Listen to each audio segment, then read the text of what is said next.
Good morning, Lions! I'm your host, Christian Stewart, and welcome to the Stew. Please stand for the Pledge of Allegiance.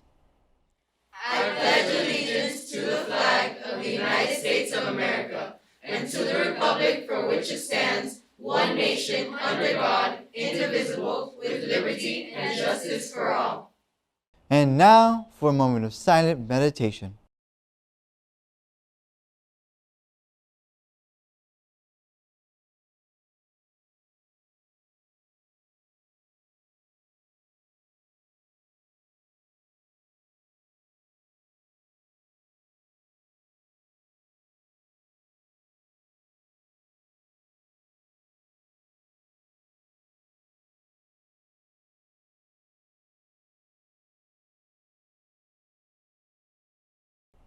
You may now sit and enjoy this week's episode of Mindful Monday.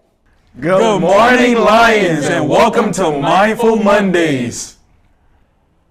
In the post-COVID world, mental health has taken a significant place at the forefront of many people's minds. However, one aspect of mental health that is grossly overlooked is the stark contrast between its effects on minority communities and on society at large. With African American History Month coming to a close, we think it's time to take a closer look at how mental health issues affect the African American community on today's Mindful Monday.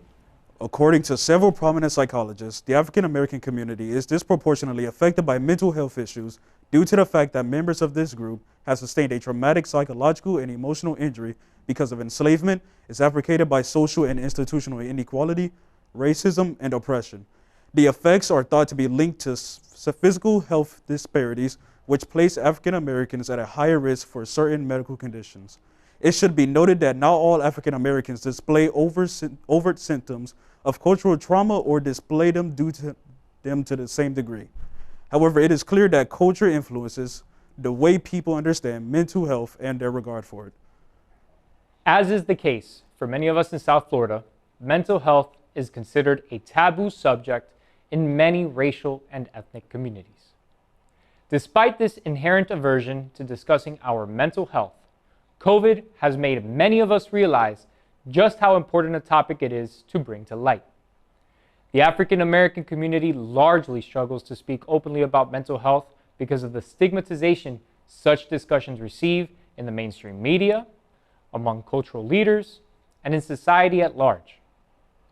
A study conducted in 1985 found that 45% of African American respondents with a problem they defined as a nervous breakdown did not see fit to get any type of professional help for that difficulty.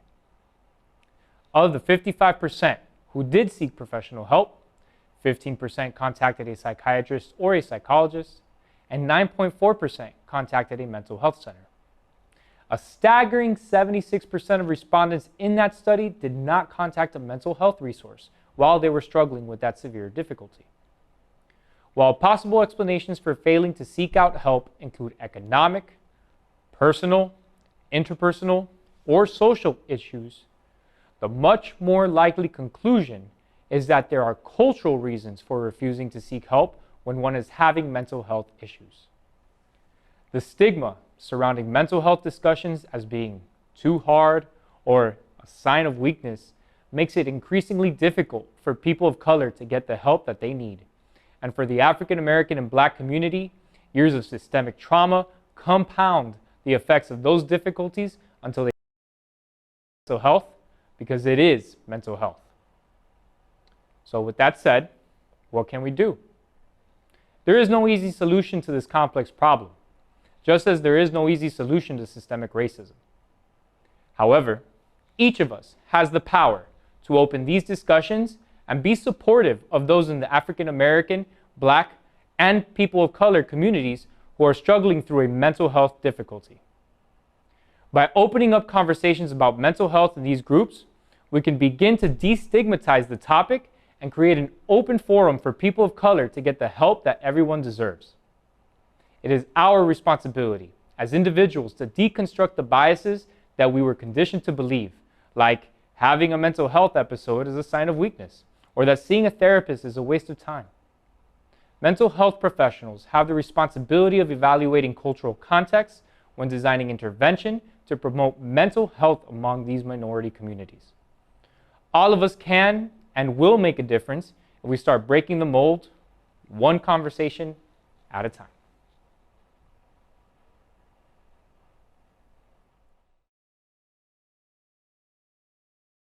African Americans have one of the highest rates of untreated mental health disorders among all racial groups. This is due to a long history of institutionalized racism and high levels of cultural stigma. For example, the belief that mental illness is seen as a weakness or spiritual flaw. This stigma can prevent people from accessing the treatment they need to get better. Cultural considerations are important when developing treatments for this group.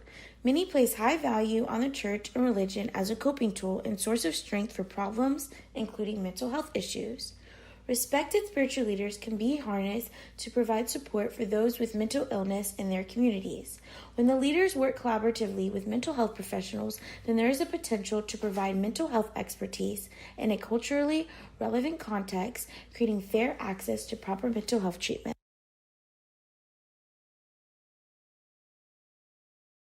Thank you so much for watching this week's episode of Mindful Monday. As we bring our Black History Month celebration to a close, thank you to all the participants for your time, dedication, and creativity. Reminder to the staff, desserts will be served in room 5060 during your lunch period. Jazz band, take it away.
For the morning announcements, last week we had a Noche de Ciencias. There were a bunch of activities that you could have taken a part of, including coding, making a Roblox game, tasting the rainbow, and adopting a plant.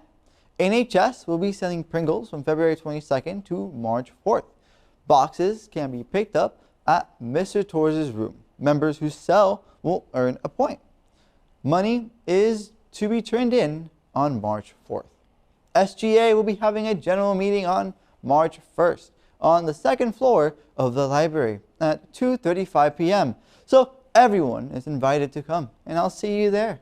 Key Club will have a matter night at Chipotle on Tuesday from 4 to 8 p.m. For sports, last week the baseball team had a few games. Scores are right now on screen, and they will also be playing this week on Monday and on Wednesday. The softball team also had a few games last week, one on Tuesday and the other one on Thursday, and they won both games. This week they will also be playing a few games. The boys volleyball team will have their first game of the season on Wednesday against Horeb Christian, and their second game on Thursday against I Matter Charter. And that's all for today. Thank you for watching this week's episode of The Stew, and we hope you have a fantastic rest of your week. What did the rug say to the floor? Don't move. I got you covered.